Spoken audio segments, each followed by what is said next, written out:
Bueno, pues no deja de ser curioso que estábamos hablando de organizaciones religiosas y de repente un diablillo por allí metió la cola, pero como Luis Mata es muy hábil para estas cosas de la electrónica, dijo, ¿sabes qué? A mí no me vas a sacar del programa. Y ya regresamos. Y claro, ahí estaba Ilse García, nuestra productora, luchando con todo para regresar, para que ningún diablillo nos haga la trampa de sacarnos del aire. Estábamos diciendo que el artículo 130 constitucional, que establece los principios del Estado laico y de la separación histórica de los asuntos del gobierno y de las iglesias, advierte textualmente lo siguiente.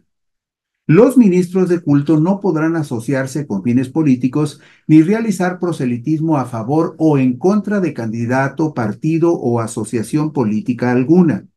Tampoco podrán en reunión pública, en actos de culto o de propaganda religiosa, ni en publicaciones de carácter religioso, oponerse a las leyes del país o a sus instituciones, ni agraviar de cualquier forma los símbolos patrios. Queda estrictamente prohibida la formación de toda clase de agrupaciones políticas cuyo título tenga alguna palabra o indicación cualquiera que la relacione con alguna confesión religiosa. No podrán celebrarse en los templos reuniones de carácter político. Y vemos en la diapositiva número 3 que la ley de asociaciones religiosas y culto público establece en su artículo tercero. Hay que aclarar lo siguiente. El artículo 130 constitucional, 130 constitucionales es el que establece de manera general la separación de las iglesias y el Estado, pero la ley reglamentaria del artículo 130, la ley que dice cómo se aplicaría este principio, es la ley de asociaciones religiosas y culto público, que establece en su artículo tercero lo siguiente. El Estado mexicano es laico. El mismo ejercerá su autoridad sobre toda manifestación religiosa, individual o colectiva, solo en lo relativo a la observancia de la Constitución, tratados internacionales ratificados por México y demás legislación aplicable, y la tutela de los derechos de terceros. El Estado no podrá establecer ningún tipo de preferencia o de privilegio en favor de religión alguna, tampoco a favor o en contra de ninguna iglesia ni agrupación religiosa. En síntesis, el Estado como institución no tiene religión y no está en contra tampoco de ninguna.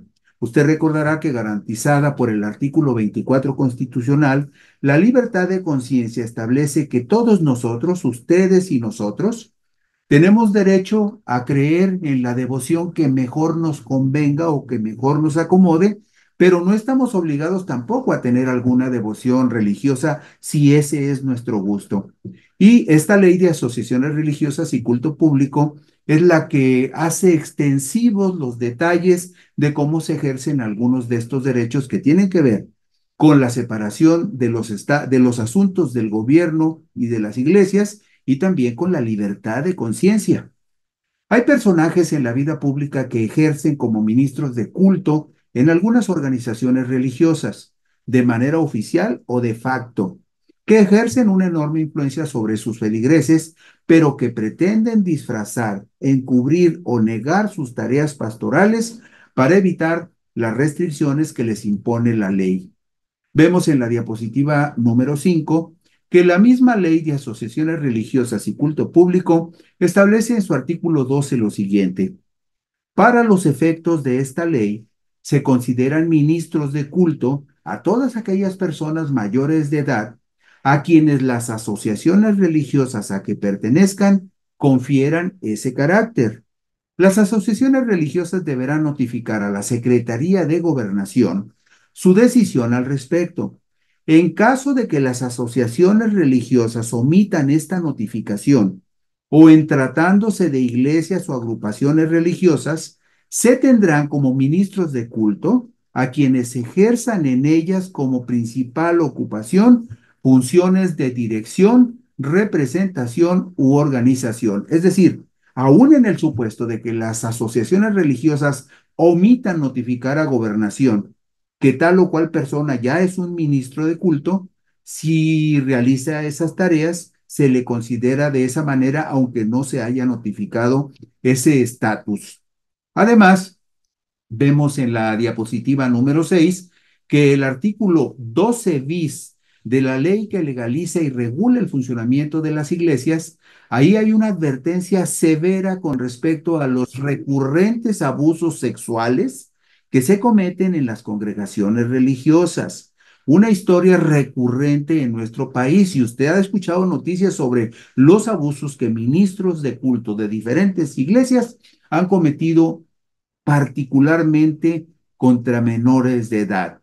Bueno, pues el artículo 12 bis de esta ley, de la ley de asociaciones religiosas, señala lo siguiente: los ministros de culto, los asociados y los representantes de las asociaciones religiosas, incluyendo al personal que labore, apoye o auxilie de manera remunerada o voluntaria en las actividades religiosas de dichas asociaciones, deberán informar en forma inmediata a la autoridad correspondiente la probable comisión de delitos cometidos en ejercicio de su culto o en sus instalaciones. Cuando se cometa un delito en contra de niñas, niños o adolescentes, las personas a que se refiere el párrafo anterior deberán informar esos mismos hechos en forma inmediata a los tutores o a quienes ejerzan la patria potestad de aquellos.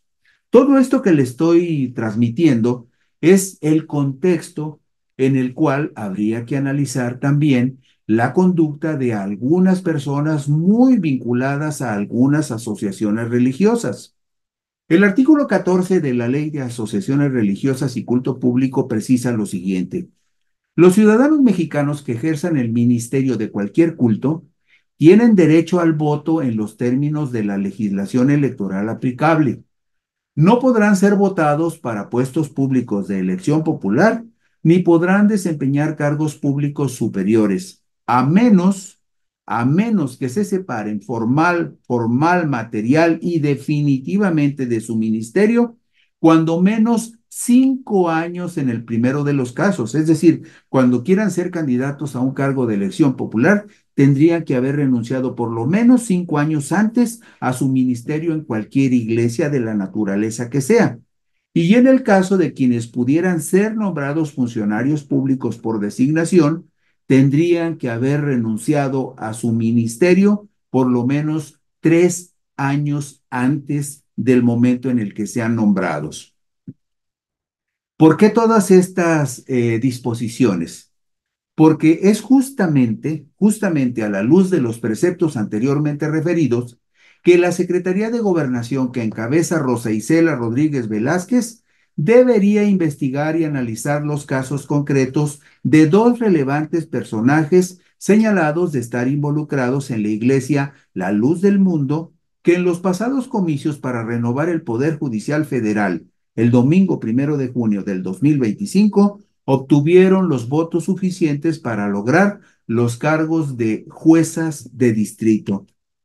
Tal es el caso de Madian Sinaí Menchaca Sierra, quien será jueza en materia administrativa en el Tercer Circuito Judicial de Jalisco. Ella es hija del obispo Nicolás Menchaca Tristán, principal figura de la Iglesia de la Luz del Mundo tras la captura y encarcelamiento en Estados Unidos de Nazón Joaquín García, es decir, quien quedó al frente de la congregación evangélica tras el encarcelamiento del también llamado apóstol de Jesucristo. Esto lo señala la versión compartida por los periódicos Reforma y Milenio en publicaciones del jueves 3 de abril del 2025.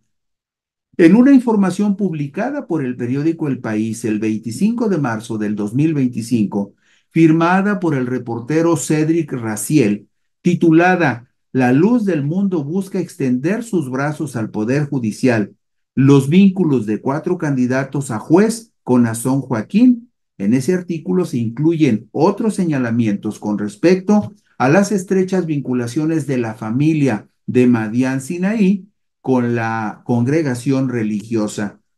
Dice lo siguiente: el obispo Nicolás Menchaca, el padre de la ahora juez electa, el obispo Nicolás Menchaca es una figura clave en la red de trata y corrupción de la Iglesia Evangélica. Xóchitl Martín, víctima y sobreviviente de los abusos de Nazón Joaquín, ha denunciado que Menchaca le ofreció dinero para no denunciar al máximo líder de la congregación, de acuerdo con Univisión.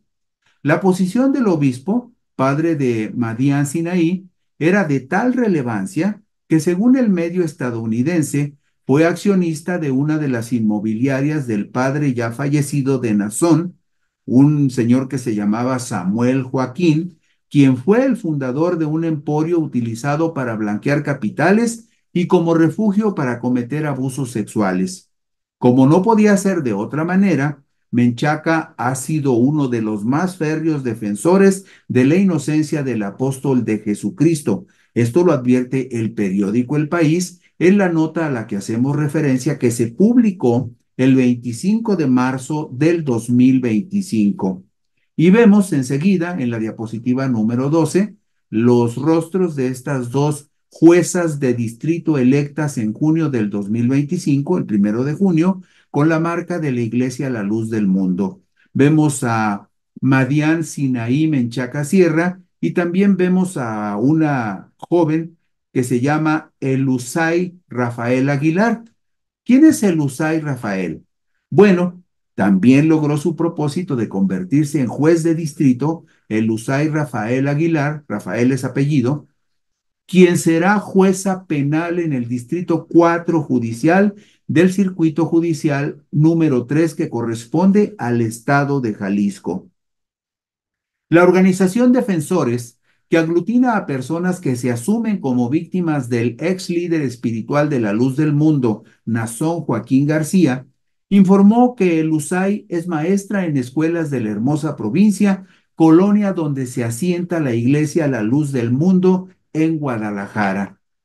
Además, también advierten que Alusay Rafael Aguilar es hija del obispo de la Luz del Mundo, Samuel Rafael Quintana, apologista de Nazón Joaquín, pese a que ya se encuentra preso y condenado en una cárcel de Estados Unidos, acusado de abuso sexual.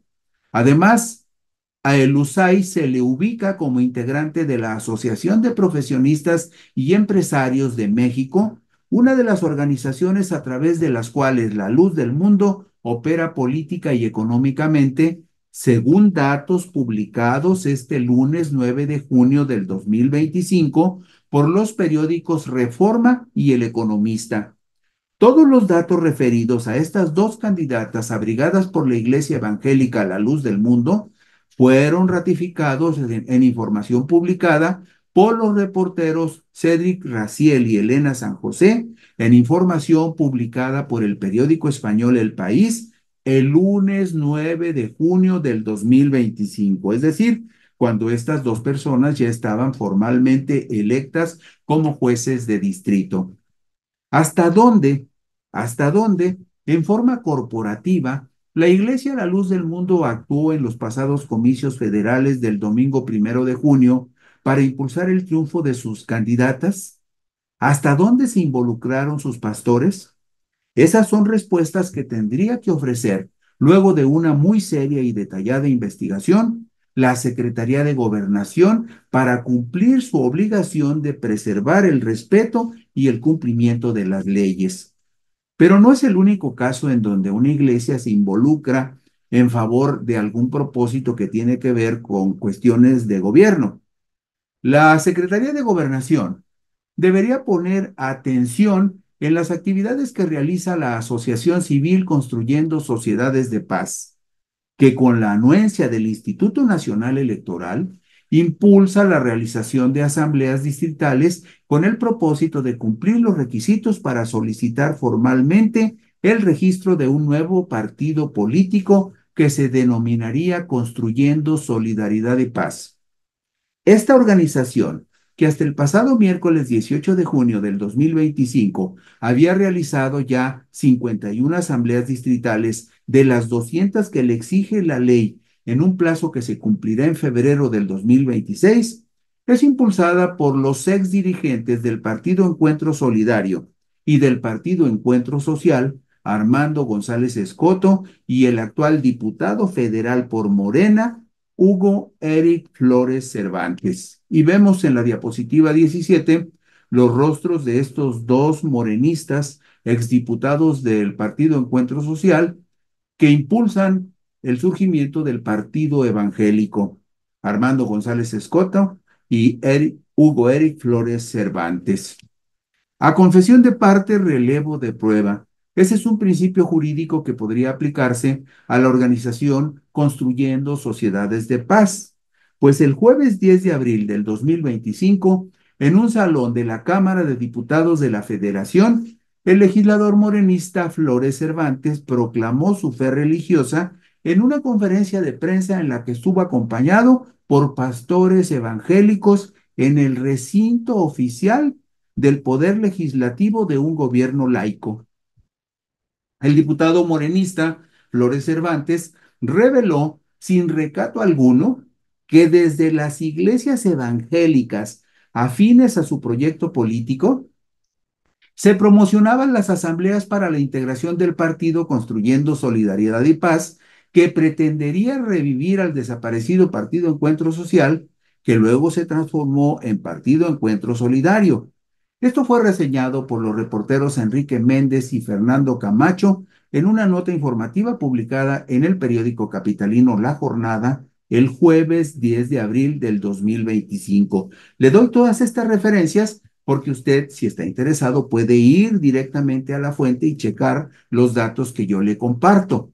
Y en la diapositiva número 20 vemos estas dos organizaciones, Partido Encuentro Social y Partido Encuentro Solidario, que son parte de las mismas organizaciones apoyadas por las iglesias evangélicas que lograron el primero, Partido Encuentro Social, logró su registro en 2014 y lo perdió en las elecciones del 2018. Después insistieron con el Partido Encuentro Solidario, obtuvieron el registro en el 2020 y lo perdieron en los comicios del 2021. Otras omisiones. Hay otros asuntos que también vale la pena referenciar con respecto a las injerencias de las iglesias en los asuntos del gobierno. La Secretaría de Gobernación no ha sido muy escrupulosa en cumplir su deber de hacer respetar el principio histórico del Estado laico y la ley de organizaciones religiosas y culto público, como lo ilustra el caso de la reiterada impunidad de la que ha gozado el arzobispo emérito de Guadalajara, el cardenal católico Juan Sandoval Íñiguez, quien incurrió en una intromisión en el proceso electoral del 2 de junio del 2024, como antes lo hizo en los comicios del 6 de junio del 2021, en los cuales provocó inclusive que fueran anuladas las elecciones para la presidencia municipal de San Pedro Tlaquepaque, Jalisco, lugar en el cual reside el prelado católico. En los últimos días de abril del 2024, empezó a circular en redes sociales un video del arzobispo emérito de Guadalajara en el que advertía lo siguiente: muy estimados amigos, tenemos elecciones el 2 de junio muy peligrosas. Puede haber violencia, puede haber robo de urnas y cosas parecidas. Si ganan los que están en el poder, se viene el comunismo. Ténganlo claro, se viene el comunismo con todos los males que trae consigo. Falta de libertad, se arruina la economía, se combate a la religión y se empobrece a los pueblos como están Cuba y como está Venezuela, que era un pueblo muy rico, o como Nicaragua. También se publicó en redes sociales otro mensaje con amplio contenido en el que Sandoval Íñiguez advertía de los riesgos de que el país fuera llevado hacia un régimen comunista por quienes están en el gobierno. El jueves 9 de mayo del 2024, la Comisión de Quejas y Denuncias del Instituto Electoral y de Participación Ciudadana del Estado de Jalisco ordenó a Sandoval Íñiguez evitar inducir la voluntad de las personas en favor o en contra de partido o candidato alguno. Los consejeros Brenda Judith Serafín Morfín, Miguel Godínez Terríquez y el consejero presidente de esta comisión, Moisés Pérez Vega, votaron en favor de dictar medidas cautelares para que el cardenal Sandoval Íñiguez no volviera a hacer comentarios que afectaran el proceso electoral. Y vemos en la diapositiva 24 los rostros de estos tres consejeros electorales de Jalisco, que dijeron, sí procede llamarle la atención al cardenal porque se está metiendo en asuntos electorales. Luego, habría que recordar un antecedente muy importante.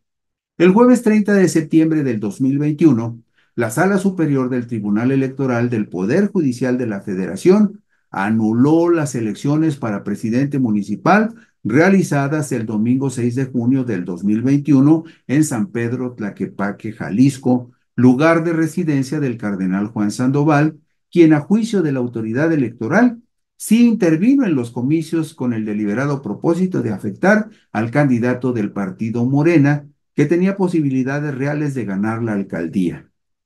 Y aquí vemos en la diapositiva 26 a los cuatro magistrados, Reyes Rodríguez Mondragón, Felipe de la Mata Pizaña, Yanín Madelín Otálora y Felipe Alfredo Fuentes Barrera. Esos cuatro magistrados dijeron sí, sí violó la ley el cardenal y por lo tanto vamos a anular la elección de Tlaquepaque. Y lo hicieron. Bueno, pues la Secretaría de Gobernación es la responsable de vigilar y sancionar que las asociaciones religiosas cumplan la ley y puede apercibirlas, multarlas, clausurar temporalmente los locales destinados al culto religioso, suspender temporalmente derechos de la asociación religiosa e incluso cancelar el registro de asociación religiosa. Nada de eso que debería de hacer la Secretaría de Gobernación si hubiese razones para que sucediera.